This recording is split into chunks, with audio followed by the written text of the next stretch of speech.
Morning. नमस्कार दोस्तों, स्वागत है आप सभी का आज के मुख्य समाचार में। तो चलिए जानते हैं दिन भर की 25 बड़ी खबरों को फटाफट अंदाज में। पर आगे बढ़ने से पहले वीडियो को लाइक और चैनल को जरूर सब्सक्राइब करें, साथ में लगे नोटिफिकेशन को ऑन करें। चलिए वीडियो स्टार्ट करते हैं। तृणमूल कांग्रेस के राज्यसभा सांसद डेरेक ओब्रायन ने कल शुक्रवार को संसद का बजट सत्र शुरू होने से पहले केंद्र सरकार पर तंज कसा है। उन्होंने कहा कि लोकसभा में अब तक उपाध्यक्ष की नियुक्ति नहीं की गई, बजट सत्र में भी नियुक्ति नहीं की जाएगी। इसके साथ ही उन्होंने पिछले संसद सत्र में उपराष्ट्रपति के खिलाफ लाए गए महाभियोग प्रस्ताव को लेकर बयान दिया है।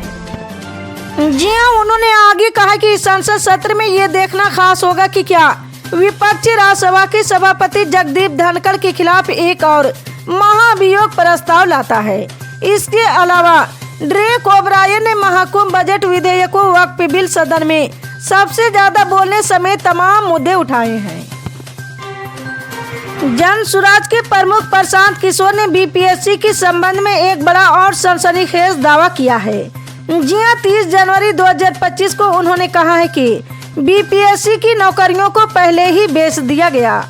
इस घोटाले का आकार 1000 करोड़ रुपए से अधिक बताया गया है। जी हां, उनके अनुसार बीपीएससी के विभिन्न पदों की बिक्री 30 लाख से 1.5 करोड़ रुपए के बीच की गई।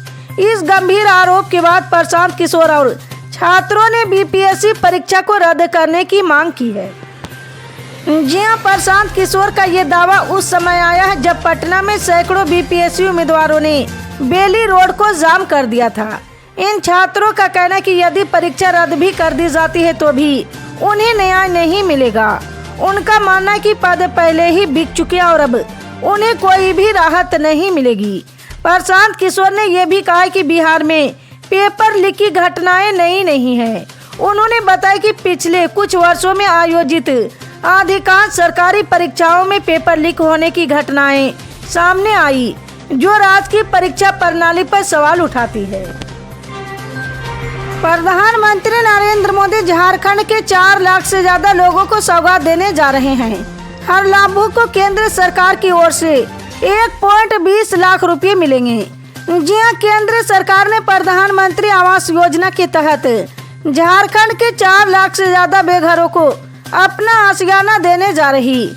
ये वैसे लोग हैं जिन्हें अब तक ना तो प्रधानमंत्री आवास योजना का लाभ मिला और ना ही झारखंड सरकार की अगवा आवास योजना के तहत आवास का लाभ मिला। जी हां, पहले केंद्र सरकार ने राज्य के 1.13 लाख बेघरों को आवास देने की स्वीकृति दी थी, लेकिन अब इस संख्या को बढ़ाकर 4,19,947 कर दिया गया है। बीपीएससी 17वीं प्रारंभिक परीक्षा रद्द करने की मांग को लेकर पटना हाई कोर्ट में कल अहम सुनवाई हुई थी। जी हां, करीब 1.5 महीने से पटना की सड़कों पर प्रदर्शन कर रहे सैकड़ों छात्रों को इस दिन का इंतजार था। सुनवाई से एक दिन पहले छात्रों के प्रदर्शन फिर से तेज हुआ, लेकिन इस बीच पटना हाई कोर्ट की सुनवाई टल गई है। जी हां, बताया जा रहा है कि पटना हाई कोर्ट की जिस बेंच को इस मामले में सुनवाई करनी थी, उसके जज अरविंद सिंह छुट्टी पर हैं। परीक्षा रद्द और एग्जाम की मांग करे छात्रों को अभी और इंतजार करना होगा। मीडिया रिपोर्ट की माने तो अगली सुनवाई 4 फरवरी को तय की गई। बीपीएससी 17वीं पीटी परीक्षा रद्द होगी या नहीं, इसका फैसला अब अगली सुनवाई में हो सकता है। उत्तर प्रदेश के प्रयागराज में महाकुंभ के दौरान 29 जनवरी बुधवार को मौनी अमावस्या के दिन हुई भगदड़ की घटना ने पूरे इलाके को हिलाकर रख दिया। जी हां, इस हादसे में 30 लोगों की जान चली गई और 90 लोग गंभीर रूप से घायल हो गए। घटना के बाद उत्तर प्रदेश सरकार ने मामले की जांच के लिए एक न्यायिक कमेटी का गठन किया, जो अब जांच प्रक्रिया शुरू कर चुकी है। जी हां, इस घटना को लेकर इलाहाबाद हाई कोर्ट में एक याचिका दाखिल की गई, जिसमें केंद्रीय अन्वेषण ब्यूरो से मामले की जांच कराने की अपील की गई। याचिका में यह भी कहा गया कि कोर्ट को सुओ मोटो लेते हुए जल्द से जल्द सुनवाई करनी चाहिए। याचिकाकर्ता ने यह भी मांग की कि भगदड़ के लिए जिम्मेदार अधिकारियों को निलंबित किया जाए और आगामी स्नान पर्वों के दौरान सुरक्षा व्यवस्था को और सख्त किया जाए। बॉलीवुड एक्ट्रेस ममता कुलकर्णी प्रयागराज में आयोजित महाकुंभ में बीते दिनों संन्यास की दीक्षा ली थी। संन्यास लेने के बाद एक्ट्रेस को किन्नर अखाड़े में महामंडलेश्वर बनाया गया था। जी हां, इस फैसले पर किन्नर अखाड़े का जमकर विरोध हो रहा था। आंतरिक और बाहरी कला के बाद ममता कुलकर्णी को महामंडलेश्वर पद से हटा दिया गया है। जी हां, इसके अलावा लक्ष्मी नारायण त्रिपाठी पर भी गाज गिरी। उन्हें आचार्य महामंडलेश्वर पद से हटा दिया गया है। जी हां, संन्यास की दीक्षा लेने से पहले ममता कुलकर्णी ने आचार्य महामंडलेश्वर डॉक्टर लक्ष्मी नारायण त्रिपाठी से मुलाकात की थी। उन्होंने उन्हें आशीर्वाद दिया। जी हां, ममता ने पवित्र संगम तट पर पिंडदान की रस्म भी निभाई थी और उनका राज अभिषेक किन्नर अखाड़े में हुआ था। एक्ट्रेस को अखाड़े में महामंडलेश्वर दिए जाने के बाद से ही विरोध के सुर उठने लगे थे। जी हां, कल 31 जनवरी को किन्नर अखाड़े के संस्थापक अजय दास द्वारा बड़ा एक्शन लिया गया है। दिल्ली में यमुना के पानी को लेकर अरविंद केजरीवाल ने पिछले दिनों कुछ ऐसा कह दिया कि वो विपक्षी दलों के निशाने पर आ गए। उन्होंने कहा था कि हरियाणा से दिल्ली आने वाला यमुना का पानी जहरीला है, जानबूझकर इस पानी में जहर मिलाया जा रहा। यमुना में कथित जहरीला पानी दिल्ली विधानसभा चुनाव से पहले बड़ा मुद्दा बन गया है।